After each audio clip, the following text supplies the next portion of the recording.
Bismillahirrahmanirrahim. Assalamu alaikum, dear students. I hope all of you are fine. In our previous lecture, we have studied about Atwood machine, tension in a string. That is case number 1 when the body moves vertically. Today we are going to discuss case number 2. That is when one body moves vertically and the other body moves horizontally. So let's start. Case number 2.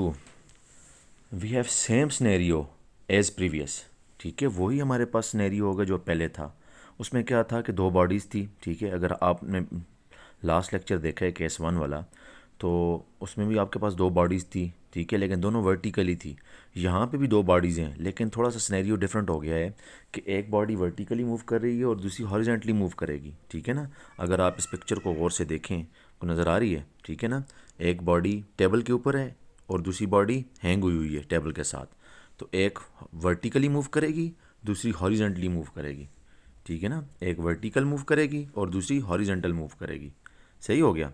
अच्छा, अब वही scenario लेंगे. इसको हम body ए का नाम दे देते हैं. ये टेबल के ऊपर पड़ी हुई है. ठीक है, और दूसरी इसके साथ टेबल के साथ हैंग हुई हुई है. इसको हम बॉडी ए का नाम दे देते हैं. इसको हम बॉडी बी का नाम दे देते हैं.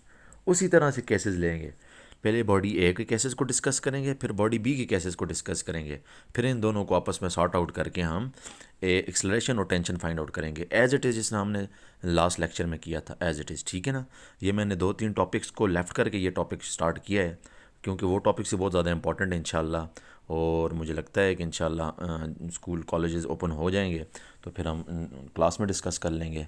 ठीक है, तो ये 2-3 टॉपिक्स छोड़ के पेज नंबर 85-86 से आई थिंक अगर उस पर देखेंगे तो आपको ये टॉपिक्स मिलेंगे. ठीक है ना, ये 2 टॉपिक्स हैं टेंशन इन द स्ट्रिंग. ठीक हो गया बच्चे, और ये बहुत इंपॉर्टेंट है. अच्छा, डिस्कस करते हैं. सबसे पहले बॉडी ए को लेते हैं. ठीक है ना, बॉडी ए की बात करते हैं. अब अगर आप देखें बॉडी ए क्या है, वर्टिकली हैंग हुई हुई है. अगर आपको याद हो, अगर आपने लास्ट लेक्चर देखा हो, तो मैं आपको गारंटी से कहता हूँ कि आप इसको देख के ही समझ जाएंगे कि ये तो वही केस है जो हमने वहाँ पे पढ़ा था बॉडी ए का. वहाँ पे जो बॉडी ए का केस था, ये वही बॉडी ए का केस है. ठीक है, कितनी फोर्सेस थी वहाँ पे? 2 फोर्सेस थी. 2 forces are acting on body A, that is weight acting downward and reaction force tension acting upward. Weight के ऑपोजिट कौन सी फोर्स होगी रिएक्शन में? टेंशन होगी. वेट डाउनवर्ड एक्ट करेगा बॉडी का और टेंशन अपवर्ड एक्ट करेगी. यही बात है. तो बॉडी डाउनवर्ड मूव कर रही है. ठीक है, बॉडी कहाँ मूव कर रही है? डाउनवर्ड मूव कर रही है. अगर body the downward resultant force, अगर बॉडी डाउनवर्ड मूव कर रही है तो रिजल्टेंट फोर्स भी किस तरफ होगी? डाउनवर्ड होगी. ठीक है, एफ आर लिख लेते हैं इसको. रिजल्टेंट फोर्स भी डाउनवर्ड होगी. अगर बॉडी डाउनवर्ड मूव कर रही है तो रिजल्टेंट फोर्स भी किस तरफ होगी? डाउनवर्ड होगी. तो क्या आपके पास इक्वेशन बनेगी? अगर आपको याद हो, मैंने कहा था कि हैवी बॉडी में से लाइटर, हैवी फोर्स में से लाइटर फोर्स को क्या कर दो? सब्ट्रैक्ट कर लो. ठीक है, तो हैवी क्या है यहाँ पे आपके पास? वेट है. ठीक है, वेट में से किसको निकालना है? टेंशन को. तो ये किसके बराबर होगा? फोर्स के बराबर होगा. या फोर्स किसके बराबर हो जाएगी? वेट में से हम टेंशन को सब्ट्रैक्ट कर लेंगे. नीचे वाली डाउनवर्ड फोर्स में से अपवर्ड फोर्स को हम क्या करते हैं? सब्ट्रैक्ट कर देते हैं जब आपके पास बॉडी डाउनवर्ड मूव कर रही हो. अगर अपवर्ड मूव कर रही होती तो हम टेंशन में से वेट को सब्ट्रैक्ट कर देते. ठीक है ना, फोर्स के बराबर हो जाता. मैंने लास्ट लेक्चर में भी डिस्कस किया है, तो इस लेक्चर में दोबारा वही बात आ गई. ठीक है, तो आपने क्या लिखना है? आपने लिखना है W-T is equal to F. तो W किसके बराबर होता है? एम जी के. एम क्या होगा? M1G होगा, क्योंकि बॉडी ए की बात हो रही है, M1 की बात हो रही है. माइनस टी टेंशन T, और F होगा M1A. सही हो गया ना. फोर्स क्या होती है? MA. तो मास 1 की बात हो रही है, M1A. तो ये आपके पास इक्वेशन नंबर 1 बन जाती है. बात क्लियर है? समझ आ गई? ये एज इट इज़ उसी तरह इस नाम मैंने केस नंबर 1 में पढ़ा था, वही है. ठीक है, अब आते हैं केस नंबर 2 की तरफ. ठीक है, बॉडी कहाँ पे है? टेबल के ऊपर मौजूद है. अगर आप गौर से देखें तो बॉडी आपको टेबल के ऊपर नज़र आएगी. ये नज़र आ रही है बॉडी टेबल के ऊपर, मास पड़ा हुआ है. ठीक है, आप क्या करते हो? 2 पत्थर ले लो यार. एक को आपने धागे से बांधा हुआ है, टेबल के ऊपर रखा हुआ है. दूसरे को धागे से बांध के हैंग किया हुआ है टेबल के साथ. ठीक है ना, साथ पुली लगाई हुई है. ये आपके पास पुली है, पुली के ऊपर से पास ओवर हुई हुई है. तो क्या होगा? मूव करेगा तो ये पुली के ऊपर से मूव करता हुआ नीचे की तरफ जाएगा. ठीक है ना, तो ये डाउनवर्ड एक्ट करेगा तो ये किस तरह मूव करेगा? फॉरवर्ड मूव करेगा. यही बात है, ये आगे की तरफ मूव करेगा. सही हो गया. अच्छा, अब बात करते हैं इस फोर्स, इस बॉडी की, बॉडी बी की बात करते हैं जो टेबल के ऊपर मौजूद है। इसके ऊपर कितनी फोर्सेज अप्लाई हो रही हैं? अगर देखें तो कितनी फोर्सेज आपके पास अप्लाई हो रही हैं? याद रखें बच्चे, इसके ऊपर 3 फोर्सेज आपके पास अप्लाई हो रही हैं। कितनी फोर्सेज अप्लाई हो रही हैं? 3 फोर्सेज अप्लाई हो रही हैं। कौन कौन सी, चले हम देखते हैं। एक फोर्स अप्लाई हो रही है इसका वेट, जो कि टेबल पे एक्ट कर रहा है डाउनवर्ड। वेट हमेशा डाउनवर्ड एक्ट करता है, पता है आपको, ठीक है। वेट किस तरफ एक्ट करेगा? डाउनवर्ड, ठीक है। तो हम कहेंगे W2 = M2G। ये W1 था और ये क्या हो गया आपके पास W2। इस बॉडी का वेट किस तरफ एक्ट करेगा? टेबल के ऊपर एक्ट कर रहा है ना, तो डाउनवर्ड एक्ट करेगा, ठीक है। तो हर एक्शन का रिएक्शन होता है, ये तो मैं आपको बता चुका हूँ। आपको असाइनमेंट भी दी थी मैंने, क्या एक्शन रिएक्शन पे आपने एग्जांपल्स बतानी है। तो हर एक्शन का रिएक्शन होता है, तो वेट डाउनवर्ड एक्ट करेगा, तो as a reaction upward force क्या एक्ट करेगी? रिएक्शन फोर्स अपवर्ड एक्ट करेगी, ठीक है। एक फोर्स है, ठीक है, इसको गौर से देखें। वेट इस टेबल पे एक्ट कर रहा है डाउनवर्ड, तो टेबल भी आगे से क्या कर रही है? रिएक्शन फोर्स अप्लाई कर रही है, किस तरफ? अपवर्ड, ठीक है ना। आपको टेबल भी रिएक्शन फोर्स अपवर्ड अप्लाई कर रही है। ऐसा आर से शो करते हैं हम, किससे शो करते हैं? आर से। वेट डाउनवर्ड एक्ट कर रहा है as a action, as a reaction table भी उसे किया हुआ है, टेबल ने से पुल किया हुआ है ना, उठाया हुआ है टेबल ने से वेट को। तो टेबल क्या करती है? As a reaction upward force act करती है। आर से शो करते हैं रिएक्शन फोर्स को। तो कितनी फोर्सेज हो गई? 1 2। अब मैंने कहा कि कितनी फोर्सेज अप्लाई होती हैं? 3 फोर्सेज अप्लाई होती हैं। तीसरी फोर्स जो होती है वो टेंशन होती है, ठीक है। टेंशन ऑफ द स्ट्रिंग है, जो कि हॉरिजॉन्टल डायरेक्शन में मूव करती है, पुली की तरफ। अगर आप गौर से देखें, तीसरी फोर्स ये आपको नज़र आ रही है टी, ये किस तरफ एक्ट कर रही है? पुली की तरफ एक्ट कर रही है, ठीक है। टेंशन किस तरफ एक्ट कर रही है? पुली की तरफ, टुवर्ड्स पुली की तरफ एक्ट कर रही है, जिसकी वजह से ये बॉडी हॉरिजॉन्टली मूव करेगी। क्योंकि ये जो डाउनवर्ड और अपवर्ड फोर्सेज हैं, ये तो एक दूसरे को कैंसिल कर देती हैं। तो जब ये दोनों एक दूसरे को कैंसिल कर देती हैं, बॉडी किस में आ जाती है? रेस्ट में आ जाती है। वो कौन सी फोर्स है जो इस बॉडी को फिर भी मूव करवाती है? तो बेसिकली वो टेंशन फोर्स होती है जो इस बॉडी को पुल करती है फिर भी, ठीक है ना। ये दोनों फोर्सेज तो एक दूसरे को कैंसिल कर देती हैं, एक दूसरे के इफेक्ट को कैंसिल कर देती हैं। फॉर एग्जांपल ये 10 न्यूटन है, तो अपवर्ड में भी कितनी अप्लाई हो रही होगी एज ए रिएक्शन? 10 न्यूटन। तो ये तो एक दूसरे को कैंसिल कर देती हैं।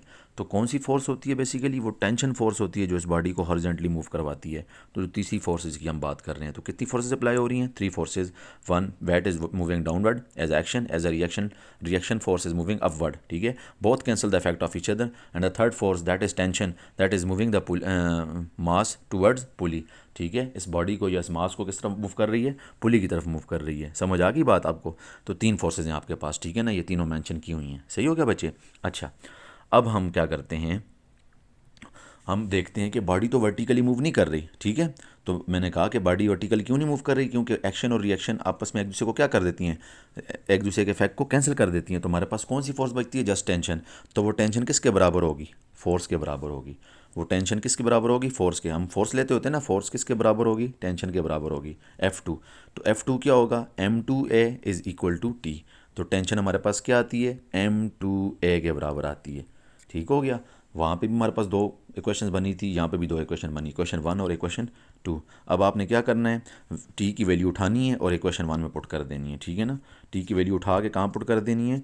यहाँ पे। ये नज़र आ रहा है टी, ये इक्वेशन नंबर 1 थी, ठीक हो गया। टी की वैल्यू उठा के इक्वेशन नंबर 1 में पुट कर देनी है। टी की वैल्यू क्या आई? M2A आई है, ठीक है। टी की वैल्यू क्या आई है आपके पास? M2A। ये देखें, M1G = M1A + M2A हो गया। तो ए आपने क्या करना है? कॉमन ले लेना है। तो आपके पास अंदर आ जाएगा M1 + M2। ये देखें, M1 + M2 आपके पास बच जाएगा, ए कॉमन आ गया।